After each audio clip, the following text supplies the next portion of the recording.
Esse país é o país do quê? Fora Bolsonaro! Fora Bolsonaro! Fora Bolsonaro! Fora Bolsonaro! O branco foi a cor mais vista no protesto que pediu o impeachment do presidente Jair Bolsonaro neste último domingo. Essa foi uma decisão dos organizadores dos atos. Tudo isso para se diferenciar do verde e amarelo da bandeira do Brasil, que já está associado ao movimento bolsonarista, e também do vermelho, ligado à esquerda e ao ex-presidente Lula. As manifestações ocorreram em pelo menos 15 capitais. Foram coordenadas por grupos de centro-direita, como MBL, Vem Pra Rua e Livres. Foi o primeiro protesto pelo impeachment de Bolsonaro encabeçado por esses movimentos, que ganharam projeção durante a campanha pelo impedimento de Dilma Rousseff em 2016.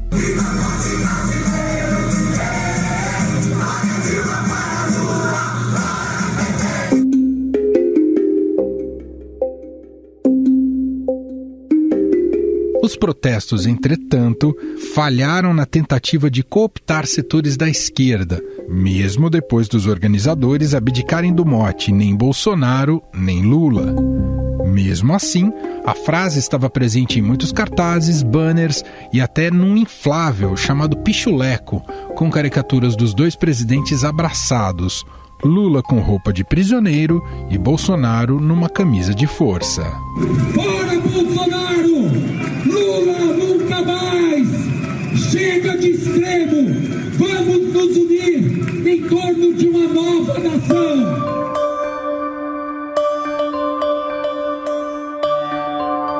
Os partidos PT e PSOL não aderiram aos atos. Já o PDT de São Paulo e algumas centrais sindicais anunciaram apoio às manifestações. A Avenida Paulista em São Paulo reuniu o maior público, com cerca de 6 mil pessoas, número bem menor do que os 125 mil registrados nas manifestações pró-governo do feriado de 7 de setembro. No local, pré-candidatos à presidência discursaram, entre eles o governador de São Paulo, João Dória, do PSDB, Ciro Gomes, do PDT, o ex-ministro Luiz Henrique Mandetta, do DEM, o senador Alessandro Vieira, do Cidadania, e a senadora Simone Tebet, do MDB. O protesto teve direito até à dancinha do governador João Dória, ao som de música contra o presidente Bolsonaro. Tirar o Bolsonaro do poder!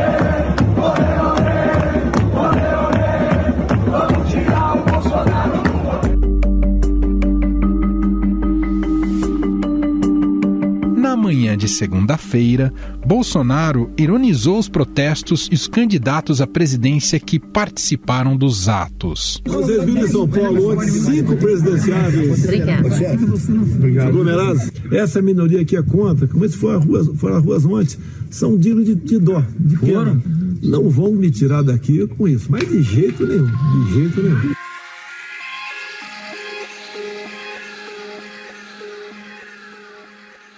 Já o vice-presidente Hamilton Mourão reconheceu que as manifestações foram muito aquém do esperado e que a ausência da esquerda nos atos fez diferença. Semana passada houve uma manifestação maciça, né, em favor do nosso governo e, em particular, a pessoa do presidente da República. As manifestações de ontem, né, eu nunca desdenho de nada, mas foram bem aquém daquilo que podia se esperar. Que a realidade é a esquerda falta muita gente, né? As manifestações tiveram baixa adesão, mas não por falta de opositores ao governo. Segundo a pesquisa Atlas, feita no início de setembro, Bolsonaro tem a maior rejeição desde o início do seu mandato, 64%. Mesmo assim, os conflitos entre partidos de esquerda, centro e direita dificultam a criação de uma frente ampla e diversa em defesa do impeachment do presidente. Essa oposição rachada acaba por esvaziar os movimentos, trazendo uma sensação de fraqueza dos atos. E para entender mais como foi o clima das manifestações contra o presidente Jair Bolsonaro e o que está em jogo daqui para frente, nós vamos conversar com Pedro Venceslau, repórter de política do Estadão. Olá, Pedro, seja bem-vindo. Olá, Emanuel. Pedro, bom, a fotografia não foi muito boa desse último domingo em relação a preenchimento das principais vias aí onde tiveram manifestações, especialmente, claro, a Avenida Paulista. E passou a impressão de que uma união que traga aí representantes da esquerda, do centro e da direita contra o Bolsonaro, que ela é quase impossível. Mas, de qualquer modo, eu sei que nos bastidores essa discussão está pegando fogo. Eu queria que você contasse para a gente quais serão os próximos passos e se ainda se discute essa possibilidade de frente ampla. Olha, Manuel, antes de falar de olhar para frente, só uma pequena avaliação. Eu achei que foi uma manifestação pequena, mas representativa. Tinham 6 mil pessoas, segundo a Polícia Militar, muito menos do que as 125 mil pessoas que estiveram na mesma Avenida Paulista, ocupando 14 quadras no dia 7 de setembro. Agora, a própria esquerda tratou de atacar, de criticar essa manifestação desse último domingo. Eu vi memes de gente ligada ao PT, de gente ligada ao PSOL, e que dizia que o MBL criou a primeira manifestação home office do Brasil, né? porque tinha pouca gente. E havia, por exemplo, do PSOL só teve uma representante que foi por conta própria, que foi a Isa Pena, deputada estadual, que aliás foi uma surpresa a Isa Pena ter aparecido ali no palco e feito um discurso. Olhando para frente, nessa próxima quarta-feira vai ter uma reunião dos 9 partidos de oposição ao presidente Jair Bolsonaro, junto com os organizadores, o núcleo que organiza, que é a Frente pelo Impeachment do Bolsonaro, que inclui várias organizações e entidades da sociedade civil, a maioria delas de esquerda, para decidir os novos passos e as novas datas das manifestações. Há já uma decisão de fazer um acordo entre esses partidos de fazer uma manifestação da esquerda e jogar peso no próximo dia 2 de outubro. Ou seja, manifestação já marcada, e aí vai PT, vai o PSOL e vai alguns dos que estiveram também na Avenida Paulista, como o PDT. O PSB surgiu com a ideia de fazer uma outra manifestação no dia 15 de novembro, mas é uma ideia que ainda está embrionária, que era para não perder esse ritmo das ruas. Sobre a unidade das ruas, sobre a unidade dos dois campos, digamos assim, esse é um debate que está agitando muito os bastidores. Nos discursos e nas entrevistas que deram ali na Avenida Paulista, os presidenciáveis, a maioria deles, exceto Mandetta, defendeu sim uma união entre a esquerda e a direita, defendeu que esses dois grupos se unissem numa mesma manifestação. O João Dória defendeu isso na sua fala, a Simone Tebet também seguiu nessa mesma linha, assim como o ex-ministro Ciro Gomes, que ele, aliás, vai participar da manifestação da esquerda também. Ciro Gomes está em todas. Agora, o Mandetta foi contra. E o MBL, que se tornou a principal referência dessas manifestações, digamos, da direita contra o Bolsonaro, também é contra subir no mesmo palanque do que o PT. Agora, tinha lá também o PCdoB e etc. No campo da esquerda, Emanuel, existem também resistências em fazer essa união entre a esquerda e a direita, e também existe uma reclamação de que não houve adesão quando eles fizeram as primeiras manifestações contra o presidente Jair Bolsonaro. E que também não houve nenhuma negociação, ninguém criou uma mesa de acordo, ninguém abriu uma conversa, agora eles estão simplesmente cobrando que haja uma adesão da esquerda ao movimento da direita, ou seja, que precisa aí de uma costura política. É difícil, né? Porque também tem interesses em jogo. E a principal questão que se coloca aí é o ex-presidente Lula. Porque o PT, que tem muita capacidade de mobilização, e as entidades e organizações que orbitam em torno do PT, elas são muito ligadas à candidatura presidencial do Lula. E aí há um temor de que essas manifestações da esquerda contra o presidente Bolsonaro acabem se transformando em manifestações partidárias em defesa do presidente. Já nesse domingo houve toda uma negociação para evitar que os discursos e que as bandeiras e que as faixas colocadas nas ruas tivessem uma conotação eleitoral, apesar de terem várias faixas lá com imagens do Ciro Gomes, né? Então também há essa preocupação no campo da esquerda. Agora, os mais otimistas, para finalizar esse ponto, como a Simone Tebet, com quem eu conversei ali na saída depois do discurso dela, acreditam que é possível acertar os ponteiros ao longo do mês de setembro, ao longo do mês de outubro, cada um vai fazendo a sua até lá, E lá para novembro, quando a pandemia já tiver arrefecido, e eles acreditam, os mais otimistas, que é possível sim fazer aí sim um grande ato contra o presidente Jair Bolsonaro. Por fim, há uma questão que não dá para deixar de falar, que no campo da esquerda você tem partidos e organizações que têm uma capacidade de mobilização orgânica de base muito grande, que é o caso, por exemplo, da Frente Povo Sem Medo, que é ligada ao Boulos, ao MTST. Sempre que eles participam de um ato, tem pelo menos 10 mil pessoas na rua.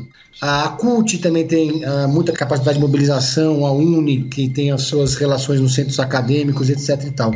E esse pessoal do MBL não tem essa vida orgânica, essa capilaridade para levar a gente para a rua. Por isso que a importância de juntar os dois grupos.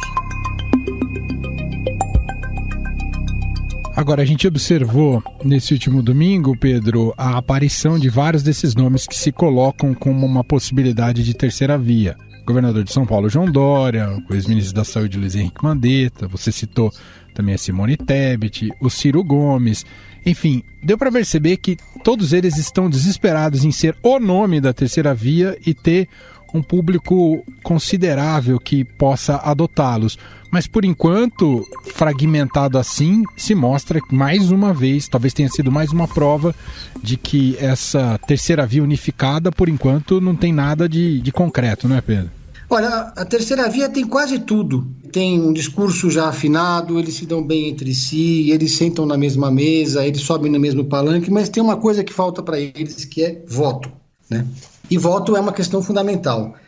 Todos esses nomes que foram colocados ali, exceto o Ciro Gomes, por enquanto a especulação é o balão de saia. Eu digo assim, exceto o Ciro Gomes e o João Dória. Se você olhar para o cenário eleitoral hoje, nós temos a candidatura consolidada do ex-presidente Lula, a do próprio Jair Bolsonaro, a do Ciro Gomes, e o PSDB está fazendo prévias, mas o João Dória já desponta como favorito. Esses sim, provavelmente serão candidatos em 2022. Simone Tebet, Luiz Henrique Mandetta, Rodrigo Pacheco, José Luiz da Atena, e aí por aí vai. A lista é grande, tem mais de acho que 10 ou 12 pré-candidatos que foram colocados pelos partidos políticos, mas é tudo balão de ensaio, não tem nenhuma campanha na rua. Esses que eu citei, Emanuel, eles já têm marqueteiro trabalhando, eles já têm equipe de redes sociais, eles já estão viajando o Brasil, eles já estão fazendo um trabalho de pré-candidato, né? Desses que eu citei, o Ciro Gomes e o João Dória foram os que mais mobilizaram as pessoas ali na Avenida Paulista. Aliás, um parêntese para a participação do João Dória, que foi decidida no último minuto, né? Em cima ali, ninguém sabia que ele iria. Eu desconfiei quando eu cheguei, subi no carro de som do MBL e vi ali o marqueteiro dele, que era o Daniel Braga. Falei, o que ele está fazendo aqui, né? Aí começou essa especulação, vários auxiliares do João Dória foram contra ele ir para a Avenida Paulista, havia um temor que ele fosse vaiado, e outros auxiliares defendiam que ele fosse. Ele foi e acabou dando tudo certo, ele fez o discurso mais longo, e aí se mostrou ali uma afinidade muito grande, inclusive, com o MBL. Então, é claro que todos esses pré-candidatos, inclusive os que já estão em campo, vão tentar surfar na onda anti-Bolsonaro pelo viés da direita. Mas até agora não tem nenhum nome que tenha catalisado esse sentimento. Muito bem. Esse é Pedro Venceslau, repórter de política do Estadão, participando aqui com a gente mais uma vez. Obrigado, viu, Pedro? Obrigado, um abraço a todos.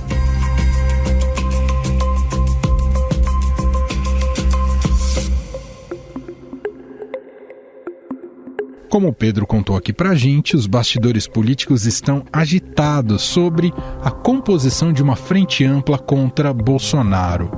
Mas o que falta para a consolidação de uma unidade? Por que um inimigo em comum não foi suficiente para a construção do diálogo entre campos tão opostos? E como esses atos impactam na corrida eleitoral para 2022? A gente vai analisar todos esses temas numa conversa com o Roberto Gondo. Ele é professor de comunicação política da Universidade Mackenzie.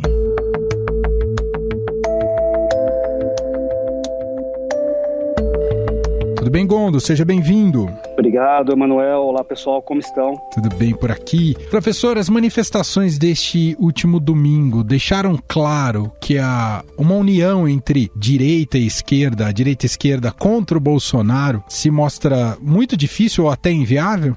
Na verdade, o que aconteceu, né, e nessas últimas manifestações ficou bem evidente, vai ser uma grande confusão na terceira via das eleições para 2022, e não obstante essa bagunça agora entre centro-direita, centro-esquerda, uma tentativa de proteção, né, de segundo turno, que é no caso as manifestações de esquerdas preponderantemente para tentar levar o Lula ao segundo turno, que no fim das contas pode favorecer para o Bolsonaro, né, favorece para uma tentativa de reeleição do governo atual. O que nós temos que entender é que quanto mais fragmentada é uma disputa eleitoral, principalmente numa terceira via, onde tem dois elementos de polarização muito forte, dois elementos muito fortes de uma polarização, a tendência é você não ter muita mudança no cenário. Quer dizer, você tem uma terceira via que não consegue, unida, fazer uma diferença. Mas por que eu estou falando de esquerda, sendo que o Lula já seria um ator do segundo turno, né?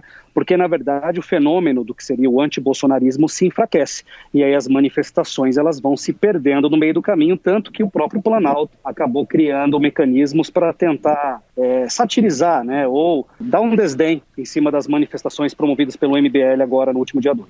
O MBL quis usar até a imagem do transmitir a ideia e a sensação de um novo diretas já, né? Essa capacidade de uma união mais ampla, né? No espectro ideológico e partidário. Se a gente olhar para a fotografia do atual momento, se mostrou quase impossível, professor. Na verdade, o que aconteceu com o MBL, ele tem uma situação de um histórico recente de apoio ao governo, né? Então ele tem uma fragilidade, nós que chamamos de teto de vidro, na hora de você fazer engajamentos políticos. É óbvio que ele está também tentando mobilizar as pessoas que são descontentes com o governo Bolsonaro.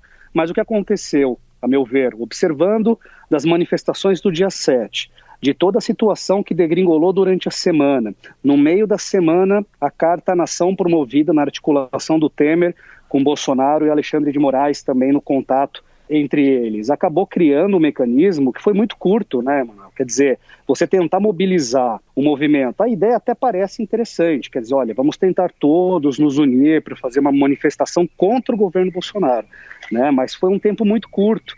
E, obviamente, nós sabemos que quando uma manifestação ela é exposta dessa forma, já com fragilidade, com uma pouca quantidade de público, ela vai perdendo a credibilidade, né, no decorrer das semanas e dos meses. E veja, nós estamos ainda bem distante do pleito de 2022, né? Então, quer dizer, desgastar nesse momento pode ter um enfraquecimento nas articulações com os outros grupos políticos, né? E isso acho que o MBL acabou meio que sendo precipitado nas articulações do dia 12. Quer dizer, esse certo constrangimento acabou sendo transferido para esses candidatos que se colocam como terceira via, Dória, Mandetta, Ciro Gomes, Tebet. Um pouco eles emprestaram esse mau desempenho das manifestações desse último domingo?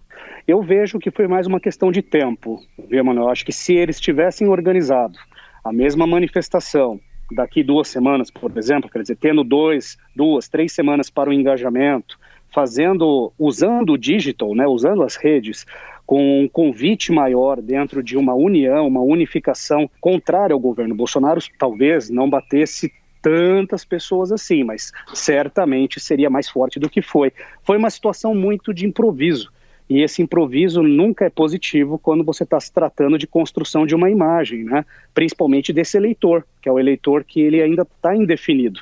Ele não sabe se vai para a esquerda, ele não sabe se ele vai continuar numa eleição com o governo Bolsonaro, enfim. Então ele começa a ficar perdido, né? E aí, obviamente, todos os pré-candidatos já começam a ficar preocupados dentro dessa dinâmica. A tendência da esquerda, da militância mais radical, né? Nós estamos falando de PSOL e partidos mais radicais, do próprio PT, é tentar se afastar ao máximo de um movimento desse. Até para poder tentar, em primeiro momento, blindar o Lula como um interlocutor do segundo turno, sendo que está liderando as pesquisas de intenção de voto, né? O senhor acredita que essa máxima utilizada pelo MBL, o nem Lula nem Bolsonaro, a frase em si, o sentido dela, o nem Lula nem Bolsonaro, isso vai ter apelo para as eleições de 22? Eu acho que sim. Eu acho que a frase, o sentido dela, de uma formação de uma terceira via, é uma estratégia que é conduzida na maior parte dos países democráticos. Você vai contra a polarização, né? Nenhum nem outro de 2 personagens que já têm um histórico provado de gestão, né? O Lula, inclusive, com 8 anos de mandato, e o PT considerando bem mais com o período Dilma. Então, quer dizer, a lógica ela é correta de uma terceira via, mas os movimentos não podem ser tão equivocados ou precipitados dessa forma, senão fica uma conotação amadora e fragmenta, né, esses grupos políticos numa articulação mais fortalecida aí para uma disputa eleitoral. Senão a terceira via vai ficar uma terceira via totalmente quebrada, que não vai ter força nenhuma e, obviamente, a polarização ela se perpetua, né? Por outro lado, professor, se olharmos para a manifestação do dia 7 de setembro, claro que teve ali um caráter bastante preocupante, né, ao colocar em risco a nossa democracia, mas surpreendeu a capacidade de mobilização dos bolsonaristas. Mas se olharmos para todas as manifestações de rua recente, foi a mais organizada e a que mais levou gente para a rua. Isso dá musculatura para a reeleição do Bolsonaro ou temos que enxergar para essas pessoas que foram às ruas só como um séquito mais radical que apoia o presidente? Então, é bem interessante esse posicionamento, né? Porque as manifestações para o núcleo duro do governo Bolsonaro, elas não foram tão efetivas assim, né? Quer dizer, a própria organização do evento contava, 3 milhões de pessoas, né? E no fim das contas eles conseguiram uma estimativa próxima a 8, 10% desse número. Então o que mostra realmente? Que o extrato de apoio ao presidente é o extrato mais radical, né? Que está numa estimativa entre 14% a 18%, o que não leva a uma eleição. Né? Então isso se torna, sim, preocupante para o governo, obviamente, assim, se compararmos a manifestação do dia 7, que foi, sim, muito mais orquestrada, mas ela foi com uma ideia, assim, de clamor. O Bolsonaro se colocar numa situação, até contra a sua própria militância mais radical no meio da semana, né? Quer dizer, foi um ponto extremamente de inflexão muito complexa para o governo, porque no fim das contas o que se imaginava é que você teria 2, 3 milhões de pessoas na rua, algo inflamado, a ponto até de estimular, obviamente, qualquer tipo de tentativa ou intervencionista, ou de repente de tentar, obviamente, hostilizar os outros poderes de uma forma mais efetiva. E durante a semana nós percebemos que isso não gerou um efeito esperado, né? Agora, se compara com a do dia 12, é bem menor. Né? O que falta, então, resumidamente, seja a oposição de esquerda ou a oposição de uma terceira via que não conta com o Lula como candidato. Maior planejamento de engajamento e não fazer, de repente, engajamento de manifestações no susto. Porque as pessoas também não é um agendamento tão rápido, né? E as pessoas não se colocam à disposição a todo momento estar nas ruas, né? Mas eu vejo que no primeiro semestre, viu, Manuel, isso é importante falar, primeiro semestre de 2022... nós não teremos, espero, né, que estejamos com a pandemia muito mais controlada, se não absurdamente efetivamente já encerrada. Então, quando as pessoas já quiserem, né, principalmente aquele eleitor que acredita no isolamento, que acredita numa prevenção e na ciência, ele possa se colocar à disposição e ir para as ruas. Nós temos também que entender, né, muitas pessoas não foram nas manifestações, primeiro porque ela achou cedo, comparado às eleições, e talvez ela fique com medo de contaminação, coisa que o bolsonarismo não prega. As pessoas estavam sem máscara, aglomerando. Então, assim, o público que acredita dentro desse conceito do isolamento, em 2022.1, vai se colocar à disposição. Então, a tendência dessas manifestações contrárias ao governo federal se tornem maiores, né?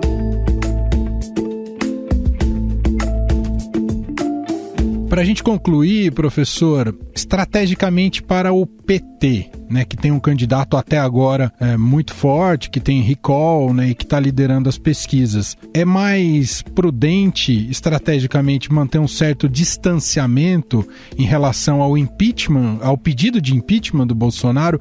Para o Lula, vale a pena que o Bolsonaro esteja no páreo? O PT hoje, estrategicamente, isso você vê pela própria militância, né, e o engajamento dos seus líderes, o PT está tentando o máximo de um afastamento direto, de ficar envolvido, né, nesses temas, até porque essa disputa mostra que ele tem uma grande vantagem, né, nas pesquisas. Por mais que se coloque que as pesquisas ainda estão muito antecipadas, a vantagem ela é bem representativa e a probabilidade do Lula não ficar inelegível até o pleito de 2022 é altíssima. Então eles estão fazendo o quê? Eles estão tentando preservar seu próprio candidato. É uma estratégia, né, se você for parar para pensar, que já começa dentro desse momento pré-eleitoral. Quem está tendo que se manifestar agora são exatamente aqueles que estão lá atrás, né, às vezes com menos de 2 dígitos de intenção de voto. Então eu vejo o PT um PT muito precavido, né, um PT tentando se consolidar como sendo o segundo turno e a outra vaga da disputa que fique para a terceira via, e o governo Bolsonaro, pelo menos isso que está sendo demonstrado aí nas últimas semanas. Mas estamos dentro de uma política brasileira, né, Manuel? Então, toda semana é uma surpresa, toda semana tem uma novidade para se discutir, mas pelo menos que nós tenhamos sempre esse senso democrático aí de ter o direito de expressão, de análise e de integração aí para a melhoria da sociedade, né? Muito bem, Roberto Gondo, professor de Comunicação Política da Universidade Mackenzie, gentilmente mais uma vez batendo esse papo aqui com a gente no podcast. Obrigado, viu, Gondo? Eu que agradeço, um forte abraço para todos. Estadão Notícias. Este foi o Estadão Notícias de hoje, terça-feira, dia 14 de setembro de 2021. A apresentação foi minha, Emanuel Bonfim. Na produção, edição e roteiro, Jefferson Perleberg, Ana Paula Niederauer e Júlia Corá. A montagem é de Moacir Biasi. E o diretor de jornalismo do Grupo Estado, João Fábio Caminuto. Para mandar o seu comentário e sugestão, nosso e-mail é podcast@estadão.com. Um abraço para você e até mais.